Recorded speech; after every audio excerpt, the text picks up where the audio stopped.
Vamos ler? Efésios capítulo 6, a partir do verso 10.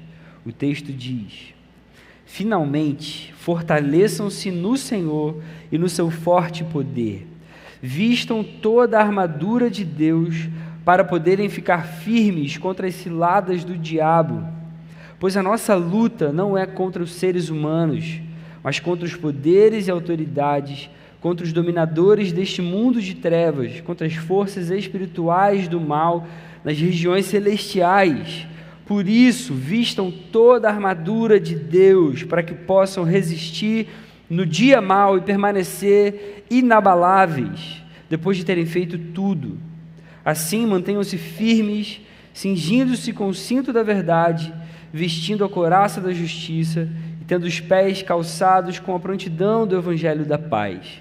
Além disso, usem o escudo da fé, com o qual vocês poderão apagar todas as setas inflamadas do maligno. Usem o capacete da salvação e a espada do Espírito, que é a palavra de Deus. Orem no Espírito em todas as ocasiões, com toda oração e súplica. Tendo isso em mente, estejam atentos e perseverem na oração por todos os santos. Amém. Amém. Imagina, antes de falar imagina, quem aqui tem medo de altura? Você tem medo de altura? Tem muita gente, pouca gente tem medo de altura. A galera que não levantou não tem mesmo medo de altura. Se você subisse assim uma parada muito alta, você conseguiria olhar para baixo de boa. Aqueles brinquedões gigantes, você é tranquilo com isso? Imagina que você pega aqui essa torre preta aqui, ó, que está segurando essas coisas todas, e ela é muito alta, 2.000 metros de altura. E aí, a outra torre tem 2.000 metros de altura também. A única coisa que liga as duas é só uma cordinha muito fina mesmo, tá? Imagina essa cena aí. Em vez de imaginar essa torre aqui, tá ligado no Costão e no Mourão? Tá ligado? Imagina que você tá lá no topo do Costão, aí ligam aquela linha de slackline até o topo lá do Mourão, beleza? Aí, pensa o seguinte, lá no topo do Costão tem R$1 milhão. Muito dinheiro, R$1 milhão. R$1 milhão hoje, com a taxa que a gente tem aí de rentabilidade, você consegue aí R$10.000 por mês de boa, investindo no investimento tranquilo. R$1 milhão, beleza? E aí você está lá no topo do Mourão. Aí, se você atravessar de uma ponta à outra, sem nada, só na coragem, você leva R$1 milhão. Quem aqui toparia fazer esse desafio aí? Duvido, só fala isso agora. Sem nada? Duvido. 1 milhão. Se eu falar para você que a probabilidade de alguém atravessar de uma ponta a outra é de 1%, a cada 100 pessoas que tentam, 99 morrem, só uma consegue atravessar. Você tentaria para ganhar R$1 milhão? Tentaria? Tentaria nada, você quer aparecer. Tentaria mesmo? R$1 milhão é muito dinheiro, né? Talvez tentasse. E se eu falasse para você que a probabilidade de alguém conseguir atravessar é de 0,1%.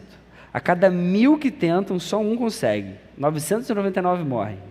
Você tentaria? Tentaria? Tentaria nada. Mentira. Tentaria nada. Alguém aqui tentaria? A cada 1.000, só um consegue. Por R$1 milhão, acho que não, né? Muito pouco para isso. E se fosse R$100 milhões? Você tentaria?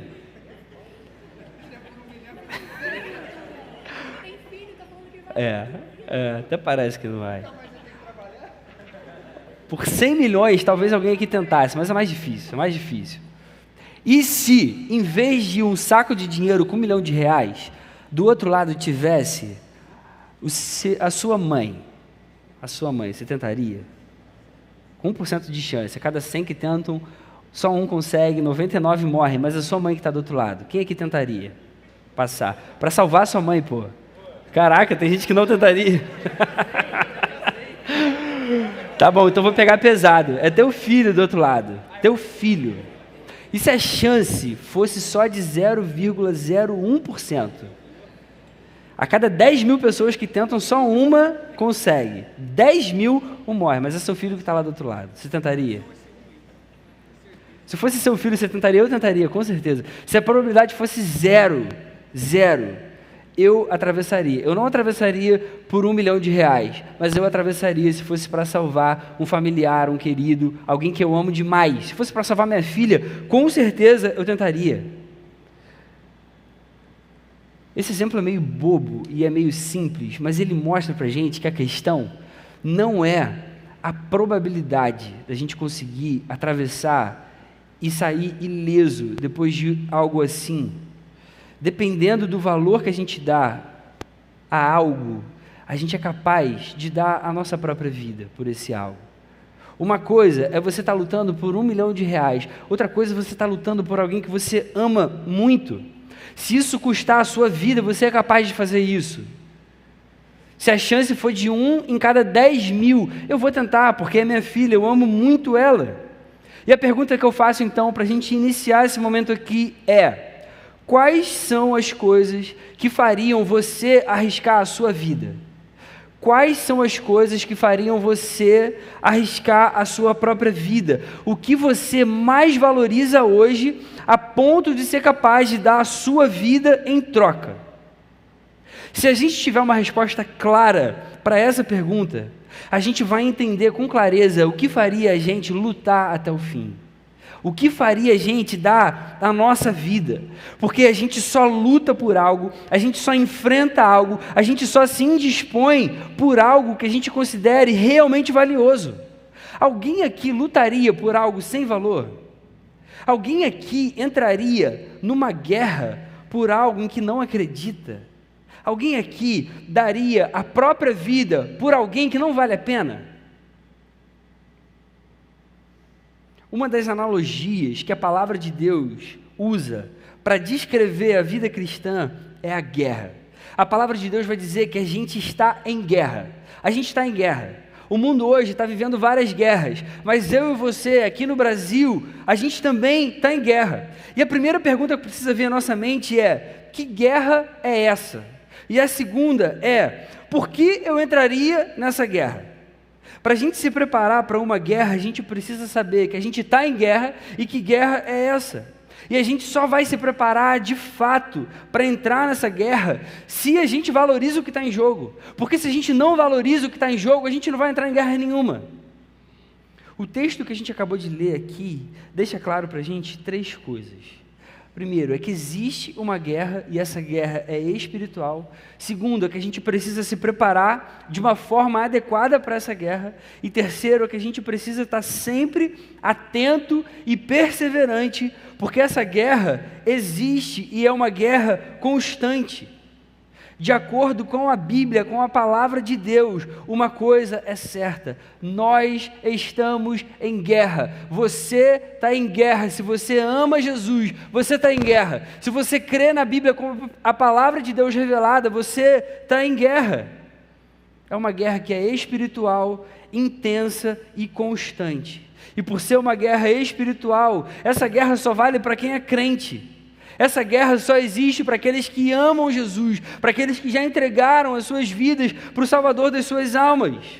E só entra nessa guerra quem realmente entendeu o significado da cruz de Cristo.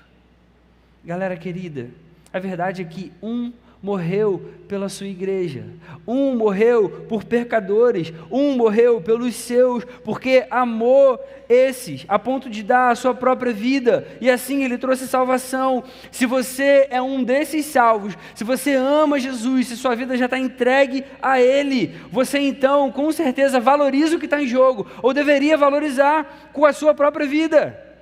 E é para você que eu quero falar então essa noite. Eu quero analisar esse texto aqui com um pouquinho mais de detalhe. Em primeiro lugar, como cristãos, a gente vive uma guerra que é espiritual e constante. Como cristãos, nós vivemos uma guerra que é espiritual e constante. A palavra diz que Satanás está sempre preparando ciladas para a gente. Versos 10, 11 e 12 dizem: finalmente, fortaleçam-se no Senhor e no seu forte poder. Vistam toda a armadura de Deus para poderem ficar firmes contra as ciladas do diabo, pois a nossa luta não é contra seres humanos, mas contra os poderes e autoridades, contra os dominadores desse mundo de trevas, contra as forças espirituais do mal nas regiões celestiais. Aqui a gente precisa entender que guerra é essa. Essa guerra que eu e você enfrentamos todos os dias. Existem ciladas que Satanás coloca sobre as nossas vidas. Nós lutamos contra coisas espirituais, contra poderes e autoridades, contra dominadores desse mundo de trevas, contra as forças espirituais do mal. Por que Satanás está sempre preparando ciladas para a gente? Sabe por quê? Porque ele é o inimigo das nossas almas. Você tem uma alma, essa alma tem um inimigo, essa alma tem alguém que odeia. 1 Pedro capítulo 5, verso 8, estejam alertas e vigiem, o diabo, o inimigo de vocês, anda ao redor como leão, rugindo e procurando a quem possa devorar. Não tem jeito, não tem para onde a gente fugir, a gente está em guerra, e a gente tem um inimigo que é declarado. Satanás odeia a gente, Satanás te odeia. Se Satanás tivesse toda a liberdade para fazer o que ele quer agora, ele chegaria até você e ele te mataria, ele te destruiria nesse exato momento. A única coisa que impede Satanás de te destruir é a graça de Deus. Deus fala, ó, esse aqui é meu, esse aqui você toca até tal ponto, esse aqui você pode fazer isso, esse aqui agora você para. Satanás está completamente dominado por Deus. Ele te odeia. Satanás odeia a sua vida. Se ele pudesse, ele destruiria completamente toda a tua existência. Se a gente está em guerra, a primeira coisa que a gente precisa ter em mente é, quem é o nosso inimigo? Quem é o nosso inimigo? Para existir guerra, precisa ter um inimigo. O verso 11 aqui do texto vai identificar claramente o diabo como nosso inimigo número 1. Ele é o inimigo dos redimidos. O diabo é o principal inimigo do crente nessa guerra. Ele combate pessoalmente e comanda os seus demônios maus contra aqueles que amam Jesus. Galera, uma coisa é certa, onde existir um cristão, ali vai haver guerra. Onde houver um crente, ali vai haver guerra. Onde tiver um crente, ali vai ter guerra, ali vai ter luta, ali vai ter enfrentamento. Sabe, quando você está vivendo a sua vida, e aí você percebe que algumas coisas começaram a ficar mais difíceis, justamente quando você decidiu se firmar em Jesus.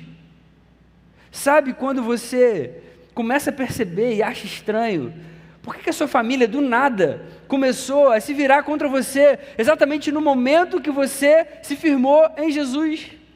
Exatamente no momento que você começou a querer vir mais para a igreja, que você entregou o seu coração para o seu Salvador. Sabe, quando todo mundo na sua faculdade decide te perseguir só porque você se posicionou e disse que você é um crente em Jesus, você é um cristão, você é evangélico. Isso acontece porque a gente tem um inimigo. Isso deve acontecer dessa forma mesmo. Nós temos um inimigo e ele luta constantemente contra a nossa vida. Em qualquer lugar, se você se levantar afirmando que você ama o Senhor, se você levantar a bandeira de Jesus, você vai sofrer perseguição. Você vai sofrer perseguição na sua família se ela ainda não conhece o Senhor. Você vai sofrer perseguição dos seus amigos, na sua faculdade, no seu trabalho. Eu olho para a minha vida e sempre foi assim, por exemplo, comigo. Eu lembro quando eu tinha meus 13, 14 anos, meus amigos me pressionavam para eu ficar com as menininhas do meu colégio. Depois, quando eu tinha meus 16, 17, meus amigos começaram a me pressionar para eu ir para as noitadas. Depois, quando eu tinha meus 18, 19 na faculdade, meus amigos ficavam me pressionando para ir para as chopadas. Depois, quando eu tinha meus 20, 21, começando a minha vida profissional, todos os meus amigos pressionavam para saber quantas mulheres eu transava, quantas mulheres eu fazia sexo, para não usar uma palavra mais feia aqui. Recentemente, alguns jovens vieram conversar comigo, aqui do nosso meio, recentemente mesmo, papo de meses aqui, falando a luta que tem sofrido. Um deles me contou que a sua própria família tem perseguido ele por conta da sua fé. Um outro me contou que correu o risco no trabalho só por se levantar contra as pautas progressistas, ideológicas, que são contrárias ao Evangelho. Ele falou, cara, eu poderia ser demitido mesmo. E eu tive esse risco. Uma outra pessoa aqui contou que sofreu muita pressão por se posicionar na sua faculdade. Isso é real, isso acontece hoje. Você deve viver isso em algum lugar. Sempre que a gente toma uma posição sobre quem a gente é em Jesus, sobre o que a gente ama de verdade, a gente vai sofrer as consequências disso. Se fosse qualquer outra coisa, você não ia sofrer a perseguição que você sofre.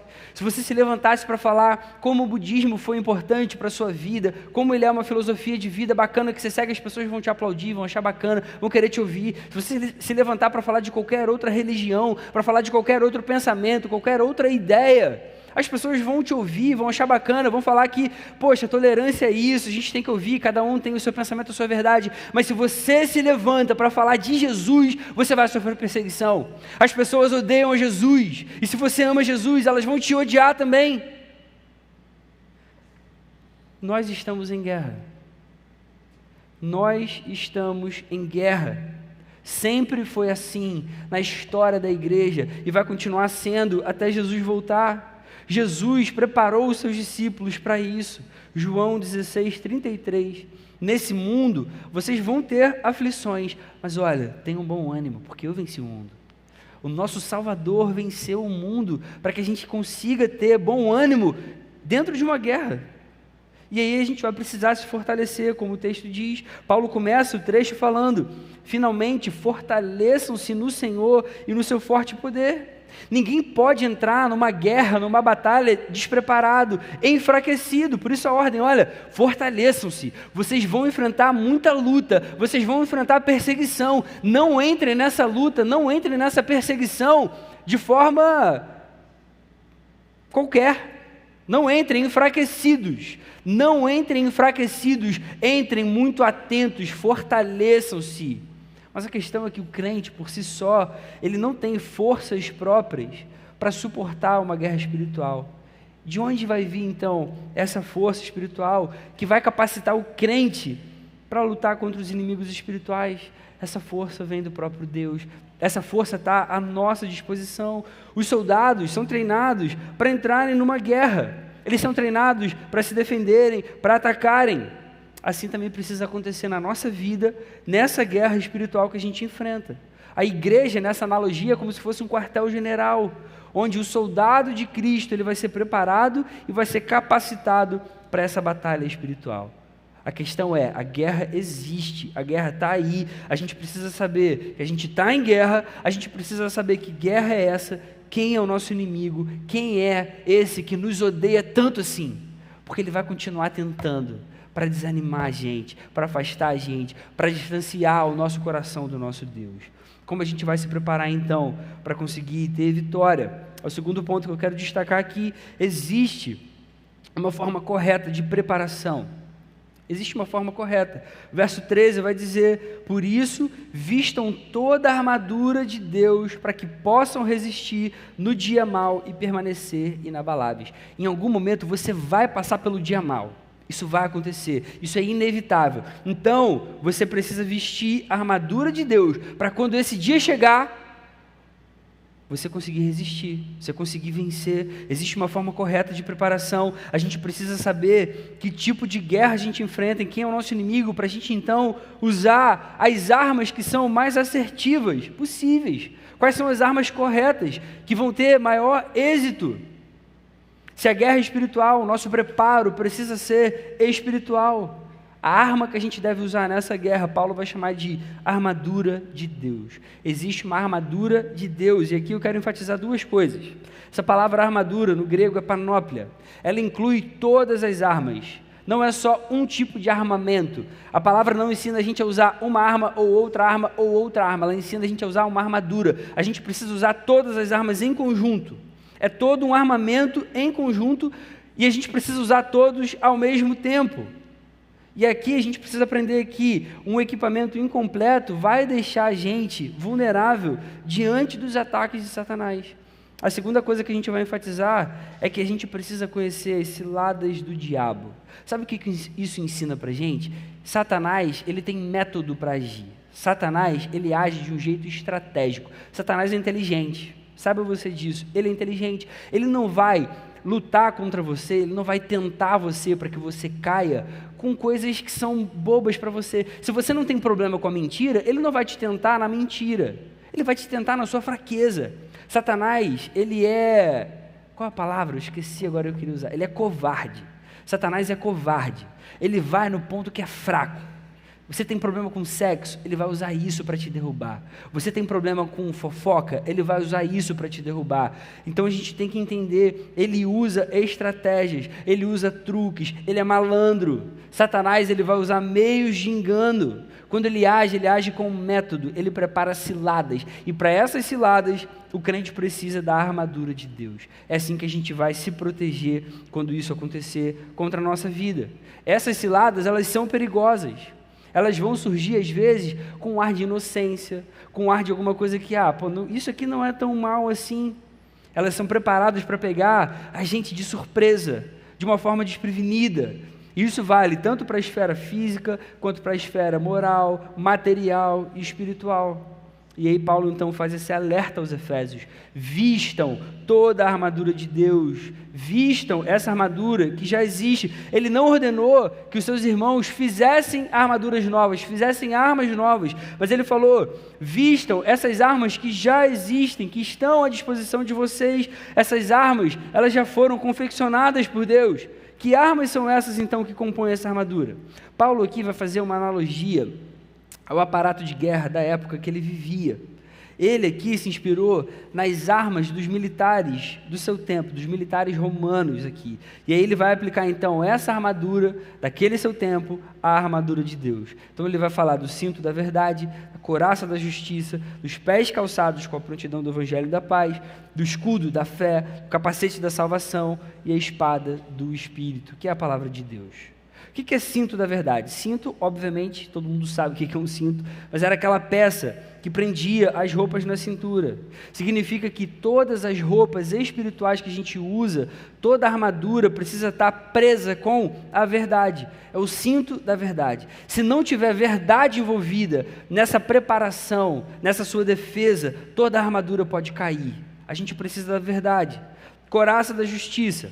A principal finalidade da couraça era aquela peça dura que ficava aqui protegendo o peito. A ideia era proteger a vida ali do soldado. Então Paulo vai falar aqui de couraça da justiça. A justiça que deve proteger a vida e os atos do cristão. A gente só consegue se defender da forma correta se a gente estiver justificado com uma couraça de justiça, ou seja, perdoado por Cristo. Quando Satanás vier jogar coisa contra você, vier te acusar, vier jogar ciladas, como o texto acabou de falar aqui, o que vai te proteger é a justiça de Deus. É você saber, eu sou perdoado, o Senhor Jesus já me perdoou, senão qualquer acusação, qualquer ameaça, qualquer injúria vai afetar a gente, vai atingir.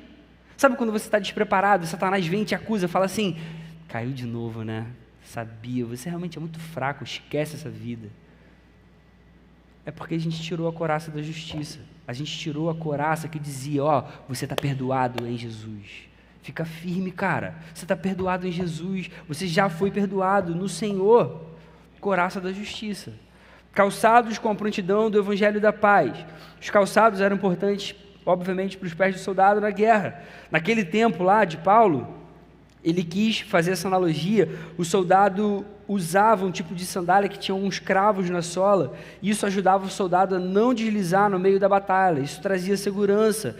Então quando Paulo vai falar, a gente precisa estar calçado com a prontidão do evangelho da paz, isso tem a ver com a segurança da mensagem que a gente prega, a mensagem que a gente espalha por onde a gente vai. O evangelho, ele é o poder de Deus contra as forças do mal. O que mantém a gente firme na batalha, o que dá para a gente sustentação é o evangelho. Se a gente não tiver calçado com esse evangelho verdadeiro, a gente vai cair. A gente precisa se lembrar desse evangelho. Aí Paulo vai falar também do escudo da fé. Escudo, obviamente, é uma arma defensiva, servia para proteger todo o corpo. O escudo é o escudo de fé. A fé diz respeito à nossa confiança no Senhor, à nossa crença doutrinária.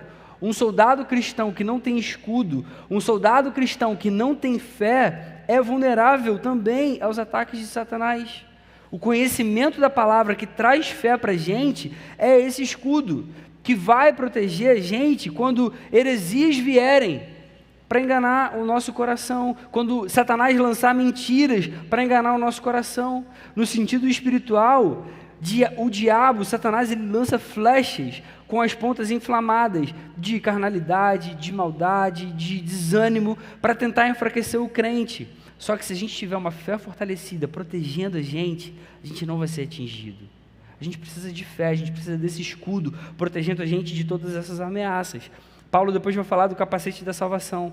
Uma coisa que é interessante é que lá naquele tempo, o capacete era feito com algumas figuras decoradas. Alguns tinham figuras de animais, outros tinham figuras de carrancas. E a ideia era que eles tentassem intimidar o adversário, ou então eles estavam representando ali o que o usuário era de fato quando ele enfrentava o inimigo. Então essas figuras representativas que eram usadas no capacete tinham um objetivo ali na guerra de mostrar a força e a inteligência do lutador.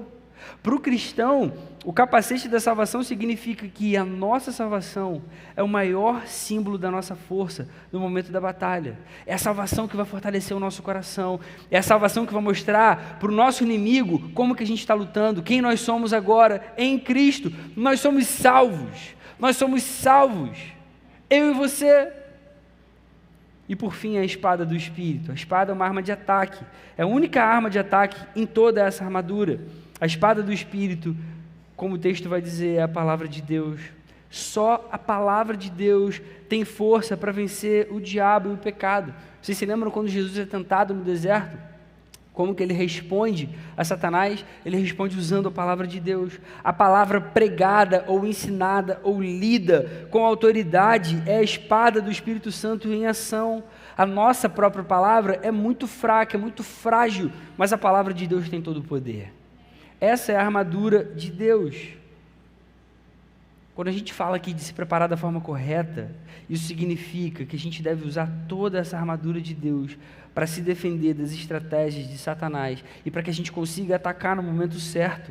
A gente precisa de verdade, a gente precisa de justiça, do perdão de Deus, a gente precisa do Evangelho, a gente precisa de fé, de salvação e da palavra. Como a gente viu aqui, a justiça, o perdão protege o nosso corpo, o Evangelho dá firmeza para a gente avançar, a fé vai proteger a gente contra ataques e surpresas de Satanás, e a salvação vai sempre guardar a nossa mente e vai se tornar a nossa força. Tudo isso é preso pela verdade. Em resumo, sabe o que isso aqui ensina para a gente? A gente precisa de Jesus. Nós precisamos de Jesus, só Ele dá tudo o que a gente precisa para vencer essa guerra. Só Jesus pode perdoar, só Ele é sobre quem o Evangelho fala, Ele é o autor da nossa fé, Ele é quem nos traz salvação, Ele é a verdade. Você quer se preparar da forma correta para vencer essa guerra? Você precisa de Jesus, você precisa de Cristo enchendo o seu coração, enchendo a sua vida, enchendo a sua mente. E por fim, terceiro ponto que eu quero destacar, a gente é exortado a estar sempre atento e a continuar perseverando. A palavra vai exortar a gente a viver assim, fica sempre atento, persevera, essa guerra não vai acabar enquanto você estiver nesse mundo caído. Satanás sempre vai tentar te derrubar, Satanás sempre vai tentar te vencer, ele sempre vai tentar te desanimar, ele sempre vai tentar trazer acusação contra a sua vida. Fica ligado, fica atento sempre, persevera, não dá mole, não dá mole. Verso 18, tendo isso em mente, estejam atentos e perseverem na oração por todos os santos. Antes de escrever isso, Paulo também vai dizer, orem no Espírito em todas as ocasiões. A perseverança ensinada para os cristãos lá em Éfeso era justamente o estado de oração constante. Você quer estar sempre perseverando, você precisa viver em oração, você precisa orar sempre que você puder, dentro do seu quarto com a porta fechada, quando você estiver dentro do ônibus, quando você estiver estudando, quando você estiver na reunião de oração. A gente precisa orar em todo o tempo. A vida cristã é algo que continua para sempre, ela não é feita de eventos pontuais, a gente não pode descansar espiritualmente falando. Essa guerra só vai terminar quando Jesus voltar.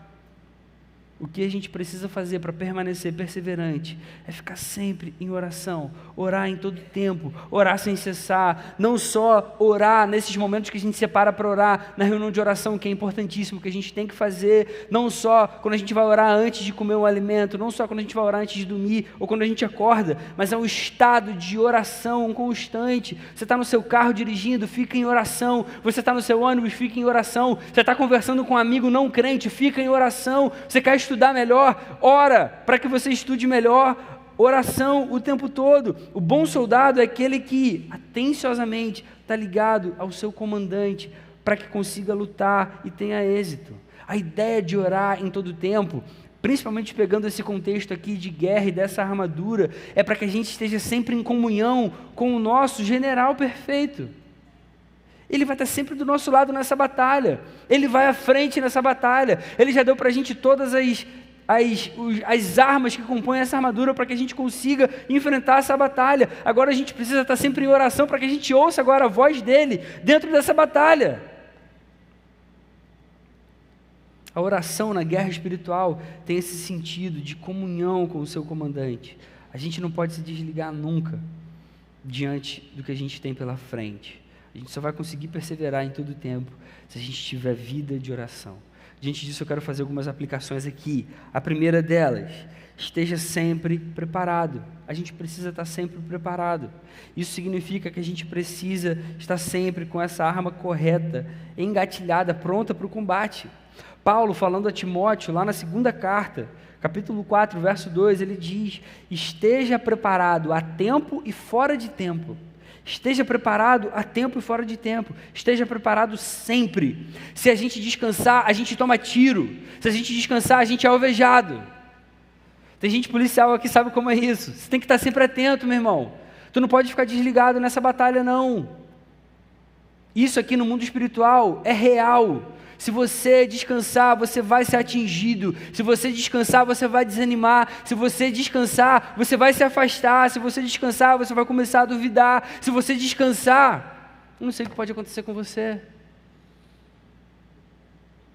Eu lembro quando eu fazia vestibular, eu fiz meu vestibular no PH na época. Na época não tinha quase nenhum colégio aqui, Itaipu, nem em Niterói, eu tinha que ir lá para Botafogo, era longe pra caramba para estudar, fazer o terceiro ano. Tem tempo, eu tô velho já.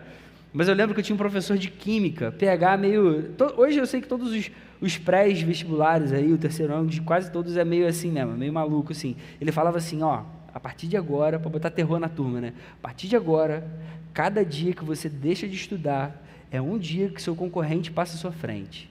Aí a galera ficava com aquilo né? Pô, nem todo mundo é igual o Thiago, né? Que passa para o que quiser. Lá para o ITA, para o IME, para a medicina, pode escolher, nem todo mundo. Então, cara, isso aí gera terror em alguns alunos. Você fala, pô, tem que estudar, senão meu concorrente passa na minha frente. Tem uns que eu nunca vou conseguir passar à frente. Então, eu preciso estudar. Mas eu achei interessante que esse conceito vale para a nossa vida com Deus. Cada dia que você não busca daqui para frente, cada dia que você não se prepara, é um dia a mais que você fica vulnerável. Cada dia que você não busca o Senhor, que você não ora, é um dia que você está totalmente vulnerável, porque todo dia é dia de guerra. Você acha que os caras lá em Israel agora estão dormindo numa boa, tranquilo? Você acha que os caras lá na Ucrânia agora estão dormindo numa boa, tranquilo? Quando você está em guerra, você não descansa. A palavra vai dizer que existe uma guerra espiritual que não para em momento nenhum. A gente não pode parar. O pecado pode destruir a nossa vida, a gente não pode brincar com ele. Eu me lembrei aqui de uma dupla de mágicos que fazia show lá em Las Vegas. Dois caras, é uma dupla mais antiga de mágicos, eles faziam um número. Eu vi isso no documentário, eu fiquei chocado com essa história. É uma dupla de mágicos, e aí no meio do show deles, tinha um número com um tigre branco. Vocês já viram esse documentário desses dois mágicos? Era uma parada doida. Era um tigre lindo, assim, grandão mesmo, boladão, aquelas patas gigantescas. E aí, era um tigre que era meio amigo já de um dos mágicos. Esse mágico tinha esse tigre desde bebezinho, cuidou. O tigre via esse cara como o dono dele. E eles faziam esse número todas as noites lá em Las Vegas. Todas eu posso estar exagerando, talvez não fosse todas, mas, sei lá, 3 vezes por semana. Faziam sempre esse número, o tigre e tal, papapá. Uma determinada noite, esse tigre simplesmente atacou o dono. Quase que ele morreu no meio do espetáculo. Tem as imagens, tem um documentário que mostra sobre esses dois. Eu não sei o nome, senão eu passava para vocês verem em casa ou no YouTube depois. Cara, uma parada bizarra, assim, é assustador. O tigre começa a atacar o cara e não larga. E as pessoas ficam assim, na plateia, olhando meio sem saber o que fazer. Tipo, será que isso faz parte do número ou não? Tá muito real isso. O cara tá morrendo lá, tudo ensanguentado no chão. O tigre ia matar o cara, eu acho que ele não matou, por fim, por algum milagre ali. Isso é bizarro. O tigre, ele sempre vai ser tigre. Em algum momento, ele pode fazer aquilo para o qual ele foi criado para fazer. O pecado, para mim, É exatamente como um tigre assim. Não importa quanto a gente conheça o pecado, você pode achar que você consegue domar o pecado, que você consegue dominar o pecado, que você acha assim, não, eu vou até aqui porque eu sei que aqui eu vou parar. Cara, em algum momento, o pecado pode pegar você como esse tigre pegou o dono. Em algum momento ele pode pegar a sua vida e pode te destruir, e a consequência do pecado é muito pior do que a consequência de um tigre na vida do dono. É a própria morte, morte eterna, morte para sempre. Você vai ser tentado no seu namoro, você vai ser tentado pelo pessoal da sua faculdade, do seu colégio, do seu trabalho. Você vai passar por situações em que você vai ser ridicularizado, vão te zoar, vão te zombar pela sua fé em Jesus, pelo seu amor a Jesus. Você vai se sentir cansado, vai ter momentos da sua vida que você vai estar exausto emocionalmente, vai ter momentos na sua vida que você vai estar com preguiça, que você vai estar com sono. E eu estou falando de forma espiritual, tá? Mas Deus deu para a gente uma armadura para que a gente continue inabalável. Inabalável no dia mau. O dia mau vai chegar inevitavelmente para cada um de nós. A gente precisa estar ligado nisso. É disso que a gente precisa então para vencer qualquer luta espiritual. A gente precisa de verdade, justiça, evangelho, fé, salvação e palavra. Contra essas coisas é impossível a gente ser derrotado. A gente precisa disso todos os dias. A gente precisa de Jesus todos os dias. Esteja sempre preparado. Segunda aplicação, não dê descanso à sua alma enquanto sua vida na terra não acabar. A vida nesse mundo não é para a gente descansar, espiritualmente falando. O descanso físico ele tem o seu motivo, ele tem o seu propósito, ele tem o seu lugar. Estou falando aqui de descanso espiritual. A gente não pode dar descanso à nossa alma. A gente precisa permanecer preparado. A gente precisa permanecer na nossa comunhão com Jesus. E qual é a ordem de Paulo com relação a essa perseverança? É oração. Orem em todas as ocasiões. Orem sempre. Quando vocês se levantarem, quando forem dormir, quando forem comer, quando forem conversar, em qualquer momento, orem, orem. Um autor chamado Samuel Chadwick, ele escreveu o seguinte: a maior preocupação do diabo é afastar os cristãos da oração. O diabo não teme os estudos, nem o trabalho, nem a religião daqueles que não oram. Ele ri do nosso trabalho, ele ri da nossa sabedoria, mas ele treme quando nós oramos. Satanás treme quando você ora. Como a gente falou antes, a vida cristã é uma vida contínua, ela não é feita de eventos legais que acontecem algumas vezes. Eventualmente a gente vai ter um retiro, eventualmente a gente vai ter uma conferência, eventualmente a gente vai ter um culto de evangelismo, essas coisas vão acontecer, eventualmente. A vida cristã é para ser vivida todos os dias, e isso é sério, gente, isso é sério. Eu queria tanto que vocês percebessem a profundidade e a realidade disso. Eu não sei se você já viu uma pessoa endemoniada. A realidade espiritual existe. Satanás, ele está aí, ele existe, ele quer destruir a sua vida, ele quer acabar com você, e ele vai usar todos os meios para fazer isso, e ele vai vir contra a vida de crente. O cara que já está perdido, talvez ele nem se preocupe tanto. Se a sua vida espiritual se resume apenas aos cultos, apenas às células que você frequenta, você ainda tem muita coisa boa de Deus para experimentar. A gente não pode descansar enquanto a gente estiver vivo nesse mundo. A gente precisa buscar Deus todos os dias, todos os dias. Faça um compromisso com Jesus para que você busque todos os dias. Faça isso. Você não vai se arrepender. Você vai ter experiências inesquecíveis, maravilhosas, que você nunca teve em toda a sua vida. Nunca se esqueça, onde houver um cristão, ali haverá guerra. Enquanto você estiver vivo, amando a Jesus, você está em guerra. Não dê descanso à sua alma. A vida ainda não terminou. Eu quero concluir trazendo uma boa notícia. Apesar da gente estar em guerra, apesar disso ser uma realidade, a vitória já está garantida. Paulo, escrevendo aos Romanos 8, versos 36 ao 39, ele diz: como está escrito, por amor de ti enfrentamos a morte todos os dias, somos considerados como ovelhas destinadas ao matadouro. Nós somos perseguidos, nós somos maltratados, nós somos açoitados como ovelhas destinadas ao matadouro. Isso é certo, a gente sabe que é assim. Mas ele continua e ele diz: mas em todas essas coisas, em todas as perseguições, em todos esses maus tratos, nós somos mais que vencedores por meio daquele que nos amou, por meio de Jesus Cristo. Pois eu estou convencido que nem morte, nem vida, nem anjos, nem demônios, nem o presente, nem o futuro, nem quaisquer poderes, nem altura, nem profundidade, nem qualquer outra coisa na criação será capaz de nos separar do amor de Deus que está em Cristo Jesus, o nosso Senhor. Paulo tinha em mente que o amor de Cristo era o seu maior prêmio. O amor de Cristo era a sua vitória. Ele poderia sofrer, ele poderia passar por perseguição, por muitas dificuldades, por muitas lutas, mas o fato dele se sentir amado, dele perceber esse amor em todo o tempo, para ele já era a sua vitória. Ele não se considerava derrotado em meio a uma perseguição. O amor que era dado por Jesus era o bem mais valioso que ele poderia querer. Vocês lembram uma pergunta que a gente fez aqui no início? O que você mais valoriza hoje a ponto de dar a sua vida em troca? Quando a gente começa a amar Jesus e a gente se apaixona pelo seu reino, pelo seu evangelho, pela sua igreja, o seu amor passa a ser a coisa mais valiosa para nós. A gente começa a entender isso aqui na prática, Senhor.